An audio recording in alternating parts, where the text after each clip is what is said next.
मुझे ना लाल चूड़ी, लाल साड़ी और लाल चुनरी चाहिए। अरे इस गांव में नहीं हो क्या? तुम्हें नहीं पता इस गांव में सुहाग की लाल चीजें नहीं मिलती। वैसे तुम्हें क्यों चाहिए था ये सब कुछ? अरे तुम्हें पता नहीं करवा चौथ आने वाला है, बस उसी की तैयारी कर रही हूँ। अरे अचानक से मौसम कैसे खराब हो गया? मौसम के साथ साथ हालात भी खराब हो जाएंगे तुम्हारे। अगर तुमने इस गांव में लाल साज श्रृंगार करके करवा चौथ किया तो हमारे गांव में करवा चौथ करना मना है। जो करवा चौथ करता है वो मारा जाता है। अरे पर इतना बड़ा पवित्र व्रत मैं कैसे छोड़ सकती हूँ? अगर इतना ही शौक है करने का तो जैसे गांव की औरतें करती हैं वैसे ही करना, सफेद साड़ी पहनकर। मुझे लग रहा है आप लोगों का दिमाग खराब है। भला कोई औरत सफेद साड़ी में अपना करवा चौथ का व्रत कैसे कर सकती है? मुझे तो आप लोगों की राय लेनी ही नहीं चाहिए थी। दूसरी तरफ एक परिवार में आई नई बहू आरती अपनी सास से, माँ जी 1 हफ्ते बाद करवा चौथ आने वाला है, तो आप करवा चौथ के लिए मुझे सुंदर लाल साड़ी और लाल चूड़ियाँ लाकर दे दीजिए ना। बहू देखो, तुम करवा चौथ का व्रत करना चाहती हो कर लो, पर मैं तुम्हें लाल सिंगार का सामान लाकर नहीं दे सकती, क्योंकि इस गांव में करवा चौथ करना मना है और जो भी औरत करवा चौथ करती है वो मारी जाती है। कैसी बातें कर रही हैं माँ जी? मैं करवा चौथ का व्रत कर रही हूँ अपने पति के लिए, ऐसे कैसे कोई मुझे मार सकता है? बहू वो शैतानी शक्ति अब प्रबल हो चुकी है, उसके आगे अब कोई भी आता है तो वो उसे मौत के घाट उतारती है। इसीलिए अगर तुम्हें करवा चौथ का व्रत करने का तो तुम सफेद साड़ी पहन कर करो। इस गांव की सभी औरतें सफेद साड़ी में ही करवा चौथ करके अपने पति की रक्षा करती हैं। माफ करना माँ जी, पर मैं आपकी ये बात नहीं मान सकती। आखिर मेरी नई शादी हुई है। करवा चौथ तो मैं लाल सिंगार। फीमेल लाल सुंदर साड़ी में शीशे के सामने खड़ी होकर, कितनी सेक्सी लग रही हूँ मैं इस लाल साड़ी में। देखना करवा चौथ पर तो सब मुझे ही देखेंगे। पारुल इतना कहती है कि तभी पड़ोस की अंतिमा हाथ में सफेद साड़ी लेकर वहाँ आती है। कितनी सेक्सी लग रही है तुम्हारी ये लाल साड़ी, तुम बहुत खूबसूरत लग रही हो। पर तुम ये साड़ी कहाँ से लेकर आई? हमारे गांव में तो लाल रंग का सुहाग का सामान कहीं मिलता ही नहीं है, और ना ही कोई मार्केट लगती है, ना ही कोई बाजार। अंतिमा, ये लाल साड़ी मुझे मेरी माँ ने दिया है, इस बार मैं यही पहन रही हूँ करवा चौथ पर। पारुल इतना बोलती तभी अचानक कमरे की लाइट ऑन ऑफ होती है और तेजी से पंखा घूमता हुआ शीशे पर गिरता है, जिससे शीशा चकनाचूर हो जाता है। उसने तुम्हें देख लिया है, वो यही है, वो तुम्हें नहीं छोड़ेगी। अगर अपनी जान प्यारी है तो इस करवा चौथ पर ये लाल श्रृंगार मत करना, वरना करवा चौथ पर तुम भी मारी जाओगी। पता नहीं क्या ही फास कर रही थी, ऊपर से ये लाइट भी अभी खराब होनी थी, शीशा भी टूट गया और पंखा भी खराब हो गया। सारी ट्रेजेडी एक साथ हो गई। इतना कहकर पारुल कांच के टूटे शीशे को इकट्ठा करने की कोशिश करती है कि तभी जमीन पर बिखरे कांच के टुकड़ों में पारुल को एक भयानक चुड़ैल नजर आती है। मम्मी, चुड़ैल! क्या कर रही थी तू ये लाल साड़ी पहनकर? करवा चौथ का व्रत करेगी? नामुमकिन, इस गांव में कोई औरत करवा चौथ नहीं कर सकती, क्योंकि मैं भी नहीं कर पाई थी। मुझसे गलती हो गई, मुझे नहीं करना करवा चौथ, मैं नहीं करूंगी, पर मुझे छोड़ दो। मैं तुझे यहाँ छोड़ने नहीं, तुझे मौत के घाट उतारने आई हूँ।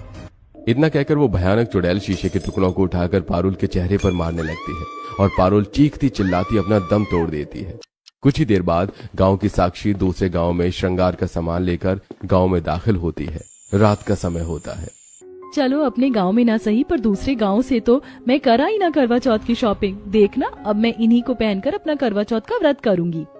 साक्षी इतना कहती है कि तभी ठंडी ठंडी तेज हवाएं चलने लगती हैं और तभी उसे एक भयानक औरत के रोने की आवाज सुनाई देती है और अचानक से उस तेज हवा में साक्षी के हाथ में रखा सामान उड़कर जमीन पर बिखर जाता है। कौन है? यहाँ कौन है? मुझे पक्का पता है निधि या मीनाक्षी है। मुझे डरा रही हो ना तुम दोनों? साक्षी इतना कहती है कि वो भयानक चुड़ैल वहाँ उपस्थित हो जाती है और गुस्से में तेज तेज दहाड़ने लगती है। ये देख, मैं हूँ, मैंने किया है ये सब। आखिर क्यों तू इस गांव में करवा चौथ कर रही है? किससे पूछकर तू ये सुहाग का सामान खरीद कर लाई? इस गांव में मैं तुझे छोड़ूंगी नहीं। नहीं नहीं नहीं, मुझसे गलती हो गई, मुझे छोड़ दो, मुझे जाने दो, मैं नहीं करूंगी इस गांव में करवा चौथ, मैं नाम तक नहीं लूंगी करवा चौथ का, पर मुझे छोड़ दो। अब तो तूने बहुत देर कर दी है, अब तो तुझे सजाए मौत मिलेगी। इतना कहकर वो भयानक चुड़ैल साक्षी को वहीं मौत के घाट उतार देती है। वहीं गांव की आरती अपनी सास के इतना समझाने के बाद भी ऑनलाइन श्रृंगार का सामान मंगाकर सबके सोने के बाद कमरे में तैयार हो रही होती है। कितनी खूबसूरत लग रही हूँ मैं।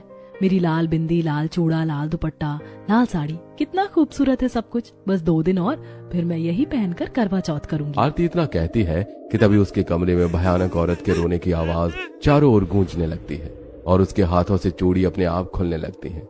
सिर पर रखा लाल दुपट्टा भी हवा में उड़ जाता है। गले का पहना गहना भी टूटकर गिर जाता है और फिर धीरे धीरे वो लाल साड़ी खुलनी शुरू हो जाती है।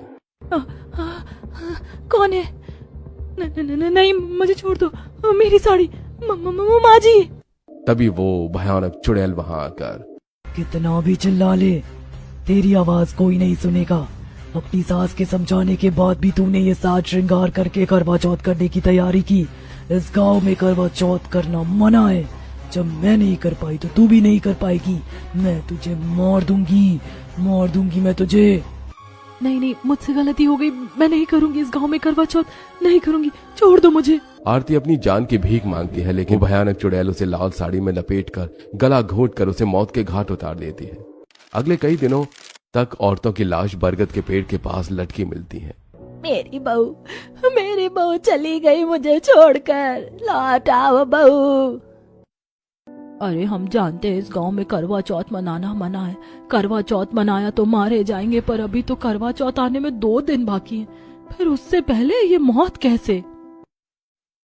ये मौत तो होनी ही थी, क्योंकि गांव में करवा चौथ करना मना है और ये औरतें लाल साज श्रृंगार में करवा चौथ की तैयारी कर रही थी, जिसके कारण इस गांव में भटकती उस शैतानी आत्मा ने इन्हें मौत के घाट सुला दिया। अब 2 दिन बाद गांव में करवा चौथ आता है, जहां गांव की 80% औरतें सफेद साड़ी में बिना किसी श्रृंगार के अपने पति को छलनी में देखकर करवा चौथ का व्रत कर रही थी। करवा चौथ का व्रत कर रही होती हैं। वहीं एक औरत शिप्रा, जो आज ही इस गांव में आई थी, वो सुंदर लाल साड़ी में छत पर चांद को देखकर अपने पति की पूजा करने जा रही थी। तभी अचानक भयानक औरत के रोने की आवाज के साथ तेज तेज हवाएं चलने लगती हैं और वो जैसे ही अपने पति को छलनी में देखती है, उसे छलनी में एक भयानक चुड़ैल दिखाई देती है और उस छलनी में अचानक आग लग जाती है। शिप्रा ये सब देखकर अपने पति का हाथ पकड़कर तेजी से वहां से भागती है। अशोक, यहाँ से निकलो, मैंने छलनी में कुछ शैतानी देखा है। गांव वाले ये देखकर, तुमने बहुत बड़ी गलती की है, अब तुम और तुम्हारे पति मारे जाओगे। तुम्हें सफेद साड़ी पहननी चाहिए थी, तुमने लाल साड़ी क्यों पहनी? शिप्रा अपने पति का हाथ पकड़कर तेजी से भाग रही होती है। वहीं वो भयानक चुड़ैल भी उसके पीछे पीछे आ रही थी। आज मैं इसे जान से मार दूंगी। तभी अचानक शिप्रा को एक आंगन में सफेद साड़ी तार पर सूखती हुई नजर आती है। शिप्रा फौरन उस साड़ी को उतार कर लपेट लेती है और सारे गहने उतार कर फेंक देती है कि तभी वो भयानक चुड़ैल अपना रुख बदल लेती है और वहां से गायब हो जाती है। शिप्रा, इस गांव में ऐसा क्या है कि औरतें करवा चौथ नहीं कर सकती? पता लगाना होगा।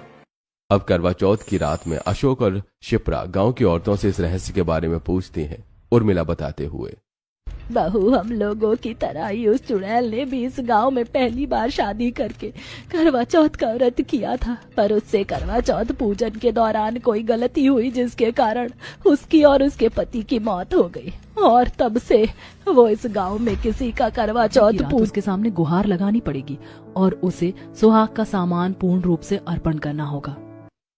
हाँ, तुम ठीक कह रही हो। अब शिप्रा और गांव की सभी औरतें लाल साड़ी, लाल सिंदूर, लाल चूड़ी, लाल बिंदी, लाल चुनरी, लाल लिपस्टिक लाकर उस बरगद के पेड़ के नीचे रखती हैं और दिया धूप बत्ती जलाकर उससे गुहार लगाते हुए कहती हैं, हम गांव की सभी औरतें तुमसे हाथ जोड़कर माफी मांगती हैं और तुमसे गुहार लगाती हैं।